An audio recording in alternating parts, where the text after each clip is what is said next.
want to talk to you today about miracles in your mouth. Our words have creative power. When we speak something out, we're giving it the right to come to pass. It's one thing to believe that you're healed, but when you say, I am healed, that's what releases the healing. And it's not enough to just believe you're blessed, believe you have favor. The scripture says the spirit of faith is in our words. When you say, I am blessed, I have favor, I'm coming out of debt, angels go to work. Good breaks will find you. The right people will track you down. And you can think positive, you can believe for favor, that's good, but nothing happens till you speak. The miracle is in your mouth. There is healing in your mouth. There is freedom in your mouth. There are new levels in your mouth. If you're fighting an illness, it's easy to talk about the medical report, how bad it looks. I don't think I'll ever get well. When you speak that, you're calling in more sickness, more defeat. You need to change what you're saying. The scripture says, let the weak say, I am strong. It doesn't say, let the weak talk about the weakness. Let the weak call 5 friends and discuss the problem. That's giving life to the negative. Now, I'm not asking you to deny the facts. Just say what God says about you. Your report should be, God is restoring health back into me. The number of my days, He will fulfill. My mother wouldn't be here today after being diagnosed with terminal cancer in 1981 if she had not done this. It's not enough to just not say anything negative. You have to be on the offensive. All through the day, I would hear her quoting scriptures. When somebody asked how she was doing, it was never a sad song. It's hard. I don't understand it. I'm tired. Her report was, I am healed. With long life, God will satisfy me. What He started in my life, He's going to finish. She didn't feel healed. She felt weak, but she said, I am strong. The medical report said she was done, but she said, I will live and not die. She got in agreement with God and released the miracle in her mouth. 38 years later, she's still alive and healthy. Are there miracles in your mouth waiting to be released? Joel, when I break this addiction, then I'll tell people I'm free. You have to tell them first. Every day you need to declare, I am free, I am clean. This addiction does not control me. Every time you say, I am free, in the unseen realm, chains are broken. Strongholds are loosed. Freedom starts heading your way. You keep speaking it, and you will become what you're saying. You are prophesying your future. When David faced Goliath, a giant twice his size, it wasn't a coincidence that he looked at him and said, this day I will defeat you and feed your head to the birds of the air. He wasn't just being positive. He wasn't just talking smack. He understood this principle. The miracle was in his mouth. He had to release the victory. What if he would have said, wow, I thought I wanted to face Goliath, but look how big he is. I don't have any armor. I don't feel qualified. I don't think I have a chance. If he would have talked defeat, we wouldn't know who David was. If he would have just thought positive, I believe I can do it. I believe I've got what it takes, he wouldn't have defeated Goliath. He knew he had to speak it. I will defeat you. You may have a giant in your path, a giant of debt, a giant of depression, a giant of sickness. Like David, you need to announce to that giant, I will defeat you. You will not keep me from my destiny. The forces that are for me are greater than the forces that are trying to stop me. The scripture says, if any two of you agree, anything you ask according to God's will, it will be done. There's power in agreement. What's interesting is David didn't have anyone to agree with him. His brothers looked down on him, thought he was too small. His father saw him as less than, like he'd never amount to much. King Saul didn't think he had a chance.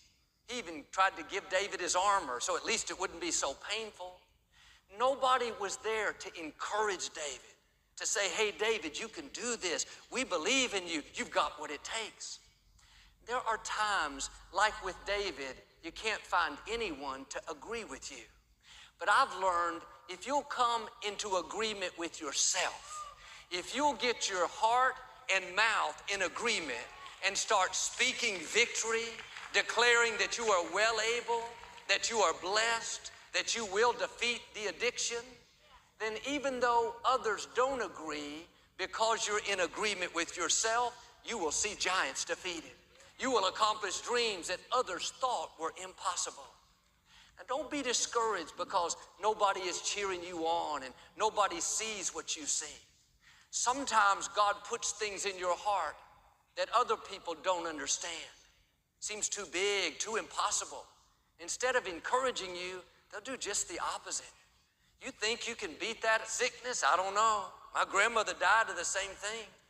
You still think you're gonna have a baby? After all these years, you're kind of getting up there. You really believe you can build that orphanage, write that book, lead your company in sales, move into that nice neighborhood? I just don't see it. The good news is they don't have to see it. You don't need them to agree with you. Come into agreement with yourself. Get your heart and words going in the right direction. Start talking like it's going to happen. You have to say it before you'll see it. When David went out to face Goliath, all the Israeli army and all the Philistine army were watching. Here was this teenager with no military training, no experience, young, small, looked like a boy. In front of all of them, he had the audacity to say with confidence, Goliath, I will defeat you. Some of them made fun, ridiculed. Even Goliath laughed and said, am I a dog that you'd come at me with a stick? Sending this little boy, is that all you've got? The people around you may not see the greatness in you. They'll judge you by the outside, by your size, your experience, your background, your nationality. Don't let them talk you out of what God put in your heart. Do like David, keep speaking the victory in spite of what the naysayers think. Keep declaring your vision in spite of what experts are telling you. They don't know what God put in you. Don't let their negative words keep you from speaking positive, faith-filled words. When we were trying to acquire this place, the former Compaq Center, it was like David versus Goliath. The company we were up against was the largest taxpayer in Texas, a huge real estate company. There were plenty of people that didn't think we had a chance. Not just our critics, but even some of the experts. Deep down, I knew God put this in my heart. So I announced to the congregation that we were going to purchase the Compaq Center. Over the next 3 years, we had all kinds of opposition.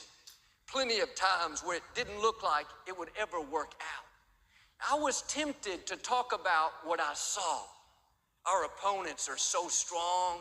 They have more funds. I don't see how this can happen. But I understood this principle. We give life to what we speak. If you start speaking the negative, agreeing with the doubt, talking about how big the problem is, you are giving life to the wrong things. Your words can keep you from your destiny. In the scripture, an angel told a man named Zechariah that his wife was going to have a baby. He was surprised because they were too old to have children. Zechariah said to the angel, are you sure? Look how old we are. The angel said, yes, Zechariah, it will happen. But because you doubted, you will remain silent and not be able to speak until the child is born. That's how powerful words are. God knew if Zechariah went around talking defeat, I don't see how, we're too old, it would have kept the baby from being born.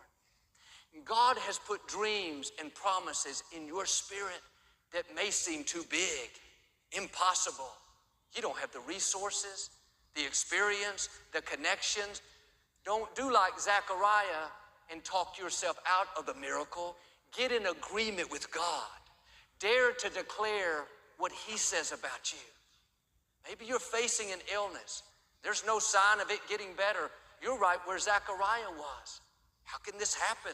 The medical report says no way. God has done his part. Now it's up to you. Father, thank you that you're my healer. Thank you that you can do what medicine cannot do.